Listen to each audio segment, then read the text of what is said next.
เคอยู่ได้เนาะบ่นานเนาะไปซีแพนบ่ติดกันเนียนเลยโอ้ยบ่เรียนน้ำลูกนี่เนาะชิบุเนียนน้ำลูกนี่เลยดิงัดเอ้าเวอร์ชัน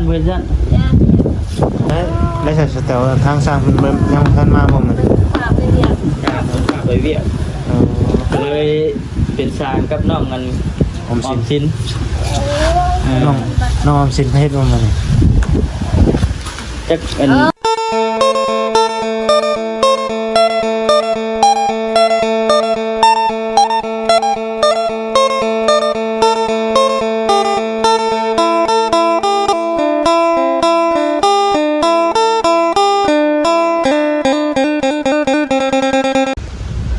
โดยเนาะพี่น้องเนาะตัดภาพมาบัดนี้กับพี่น้องไปอยู่ที่บ้านเชียงซานสาวแต๋วเนาะพี่น้องเนาะก่อนอื่นกับทักทายสบายดีสวัสดีพี่น้อง FC กันเบอร์สุขุนเนาะพี่น้องเนาะยินดีต้อนรับเข้าสู่ช่องของบ่าวนาสตูดิโอหรือบ่าวเสียงนาเนาะพี่น้องเนาะมื้อนี้ก็พอทางสาวแต๋วเพิ่นเป็นเฮ็ดเองเลยพี่น้องเนาะหรือว่าจังได๋ตามมาอยู่มื้อนี้เนาะที่แค่นี้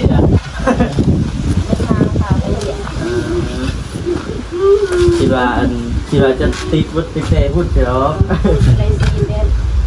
ก็ได้ซีเฟสสบายดีแล้วสาวแต๋วเด้อโอ้ยสบายดีโอ้ยลูกก็สออยู่เนาะอย่าตีแม่ตัวน่ะแม่เรียกอยู่เนาะเอาน้ำเจ้านี่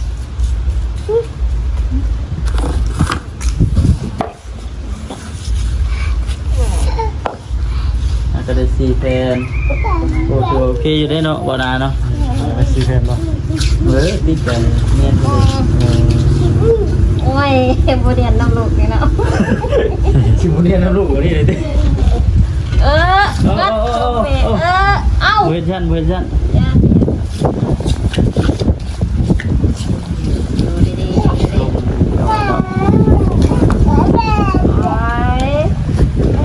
ได้ใส่สเตลทางสร้างมันยังทันมาบ่มันไปเรียนไปเวียกเลยเป็นสร้างกับน้องกันออมสินน้องออมสินเฮ็ดบ่มันจักเป็นโอ้ยนี่พี่น้องเฮ็ดได้ดูจ้าดูชื่ออย่างมาต้อนที่เราเนาะแม่เก็บไว้พอดีจังพาแม่ไปซื้อ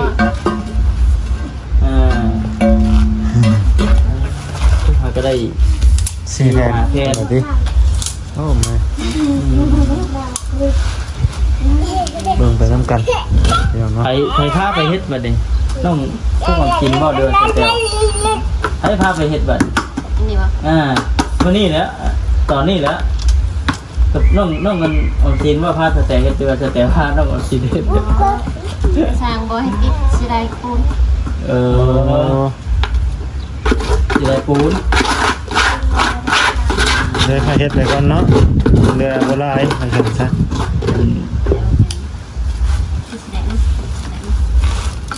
พอว่าตัวน่ะ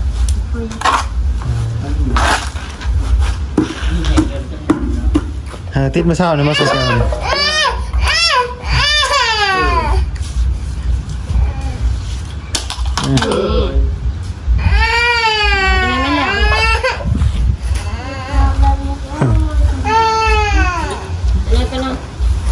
นอนเนาะแล้วนี่แล้วอันใบนั่งได้ทางในถือว่า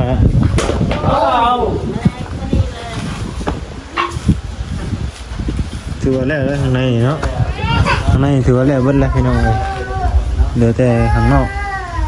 เนาะข้างนอกกับเสาแตวกำลังติดอยู่พี่น้องเอ้ยเนาะเรียกกัน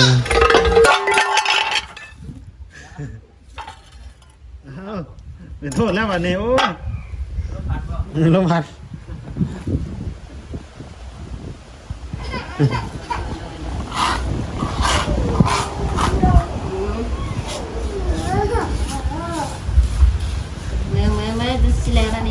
ใกล้เสร็จแล้ว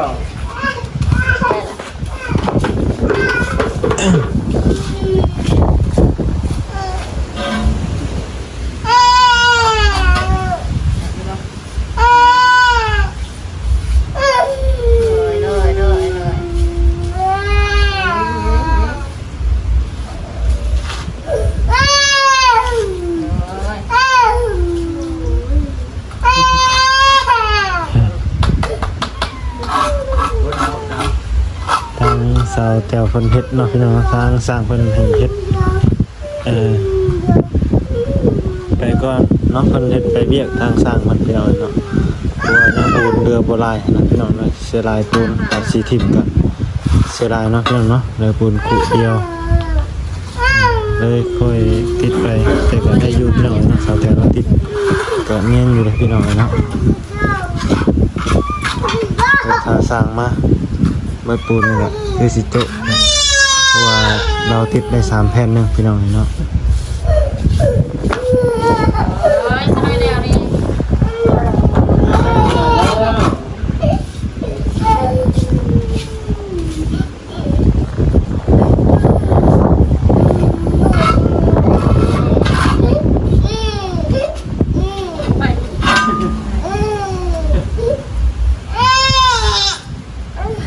เขี่ยมือขึ้นนอนน้องออมสินแบบหลานนอนไปนอนก่อนเด็กกินนมแล้วเนี่ยดูดมือจะจอดเลยนะเนาะ mereka buat kerap tentang masa เนาะเบิ่งทางก่อนใหญ่มันจะอยู่เลยเนาะเหมาะกับที่ไทยอันน้องออมสิน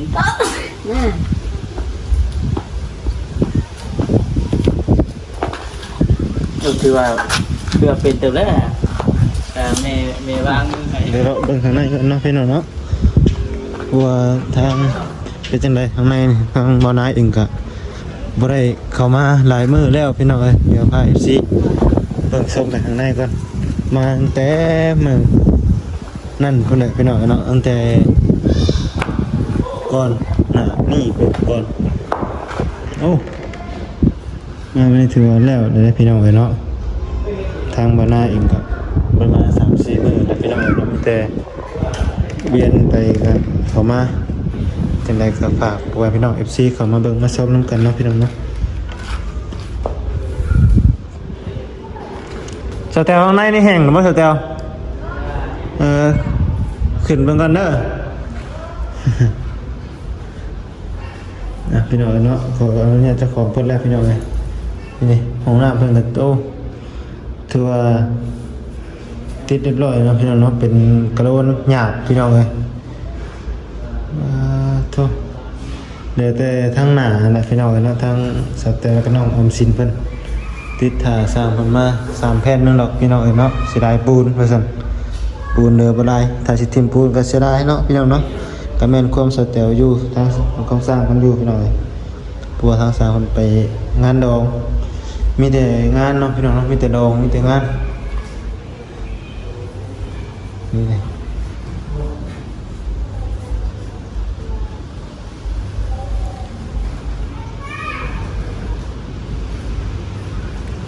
พี่น้องทางในห้องถือว่าแล้วพี่น้องโอ้อยากเพิ่นหยดยาแนวเลยพี่น้องเอ้ยเนาะนี่ดิโอ้หยดยาแนวใส่แล้วพี่น้องเอ้ยตัวในห้องถือว่าแล้วน่าก็ยังแต่ในขอบมันเนาะพี่น้องเนาะยาแนวยังขอบมัน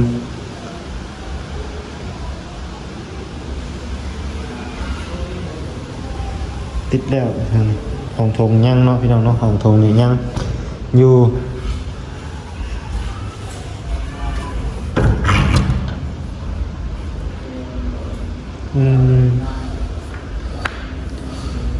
ของนี่ก็ถือว่าแล้วเนาะพี่น้องเนาะหยดยาแนวแกสิแล้วเดี๋ยวจะข้างๆมันพี่น้องเนาะ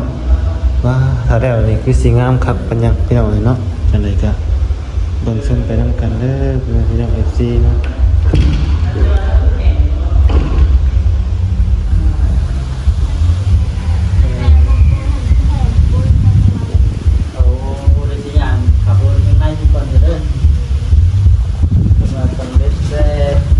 ตัวนี้แหละ ทางแม่ขึ้นมา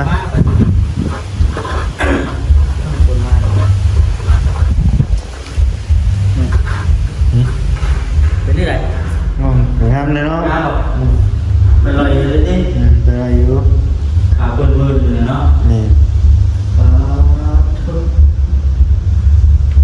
คือยามคือคอยจอดแท้ เรียนละ พอถ้าเกิดเข้ามาเนาะพี่น้องเอ้ยเนาะพอบ่กล้าสิเกิดเข้ามาเฮ็ดใหม่พี่น้องเอ้ยถือว่าได้บ่ครับไหม ห้องน้ำไม่เป็นสำเร็จเป็นที่เรียบร้อย แม่นๆเป็นที่เรียบร้อย นี่คือสร้างผู้หญิงที่เรามีน้ำสร้างผู้หญิงเยอะทำสอนเป็นลูกเป็นลูกเละเป็นทั่วมื่อนี้นะสร้างคนแบบไปแบบด่วนเลยมื่อนี้นะ ไปเลย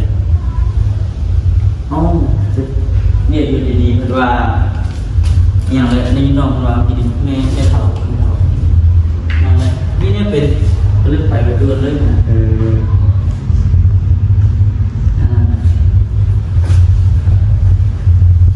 เป็นอะไรโตที่เรา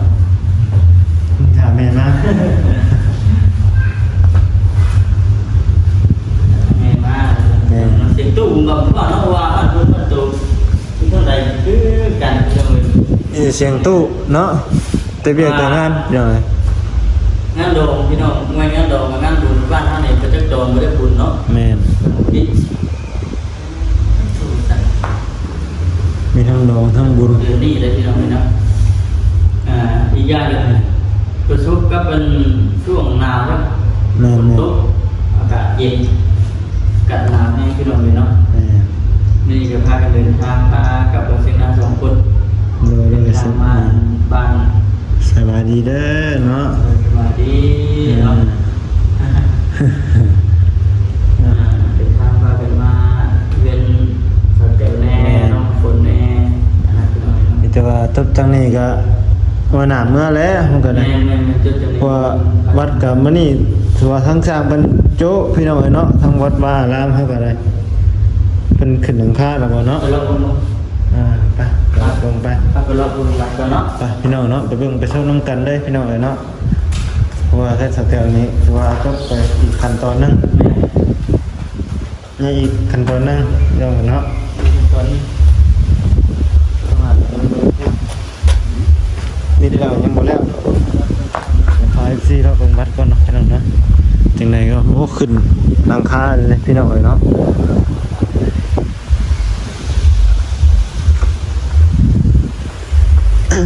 นี่แหละพี่น้องเนาะแต่ละมื้อแต่ละวันก็ไปเรียนเข้ามาพี่น้องเอ้ยว่าทำมาได้อีกเนาะว่านี่ก็บ่ได้มาเนาะพี่น้องเนาะว่ามีบุญเพื่อนเขาเฒ่าพี่น้องแต่บ่ได้ถ่ายคลิปดอกเพื่อนอันเห็นในคลิปหลายๆท่านหลายๆ FC คือสู้แล้วเนาะพี่น้องเนาะเห็นในคลิปบ่เตียงกันนะพี่น้องเพื่อนใกล้บุญเพื่อนใกล้เนาะพี่น้องเนาะเลยบ่ได้มาถ่ายคลิปอัปเดตมานี่โอ้วัดก็ขึ้นถือว่าขึ้นหลังคาขึ้นจอมเรียบร้อยเนาะพี่น้องเนาะเป็นหลังคายังแต่สั้นลุ่มสั้นบนมันถือว่าขึ้นเรียบร้อยแล้วนี่พี่น้องเนาะเป็นสาวน้ำฝนกับสาวแต้วว่าสันว่าทุกพี่น้องเนาะงามคักมันยังมื้อนี้ทางวัดทางสร้างเพิ่นนี่โจ๊ะพี่น้องเอ้ยเพราะมีโดมในบ้านเพิ่นเนาะจังไดก็ขอบคุณพ่อแม่พี่น้อง FC ได้หลายเด้อเนาะที่เขามาเบิ่งมาชมพี่น้องเลยมื้อนี้มาก็บ่คำพี่น้องถือว่าลมพี่น้องเนาะมีว่าลม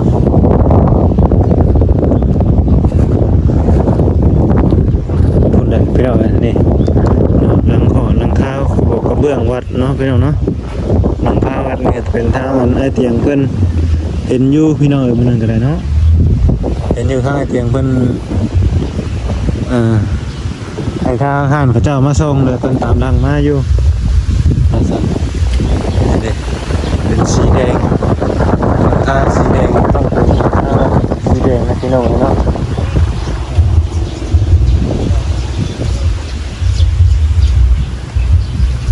เดี๋ยวพี่น้องเนาะเดินไปบรรยากาศ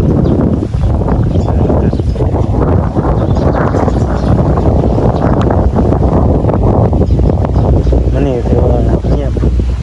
โล่งหน่อยในบ้านเนาะพี่น้องเนาะทีมงานก็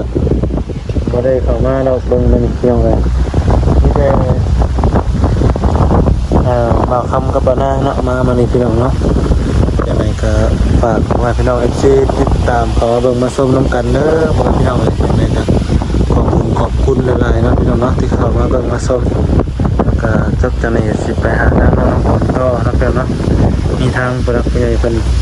มอบหมายทางบ่าวคำเพิ่นเห็นเทือนซานนนน้ำฝนแล้วเพิ่นก็มีน้ำจิตน้ำใจเนาะเด็กๆน้อยๆพี่น้องเลยให้ทางบ่าวคำเพิ่นเป็นสะพานบุญให้บริษัทซื้อไก่3 ตัวเนาะพี่น้องเนาะซื้อไก่3 ตัวมาให้อยากน้ำฝนเลี้ยงพี่น้องเลยเป็นไงก็ยินดีน้ำยูพี่น้องเนาะเห็นเทือนซานแล้วก็ต้องมีต้องเลี้ยงไก่น้ำพี่น้องเนาะเพื่อแบบใหญ่มามันขาดมันเคินนั่นพอได้ขายแล้วพี่น้องครับพอได้ซื้อปลาเด็กพี่นัวนะพี่น้องทางวันนั้นขายอยู่ของเตะไก่บลายพี่น้องเนาะวางแผนได้อยู่พี่น้องไปเลี้ยงไก่กันไก่มาจากหมูน้ำพี่น้องเนาะ2 ตัวไก่น้อยซ้ำไก่แบบคำซื้อมาแหละพี่น้องไก่น้อย2 ตัวหมูก็ยังไงกำลังเลี้ยงอยู่เนาะพี่น้องเนาะมาหน้าเองกันมีความฝันอยากเลี้ยงไก่พี่น้องเลย แต่ไหนจะเป็นกำลังใจทางมาหน้าเด้อเพื่อนพี่น้องเลยนะไปทางมาหน้าเองก็สิไปหาทางน้องผลก่อนสำหรับคลิปนี้ก็ขอจบคลิปก่อนเด้อพี่น้องเด้อเนาะขอให้พ่อแม่พี่น้อง FC กับเบอร์สุขเนาะพี่น้องเนาะอยู่ดีแห้งเก็บไข่ได้แล้วอากาศหนาวสิก็ขอให้ดีแห้งพี่น้องโอเคนะพี่น้องเนาะสำหรับคลิปนี้ขอลาพี่น้องไปก่อนพี่น้องเลยสบายดีโดยเนาะ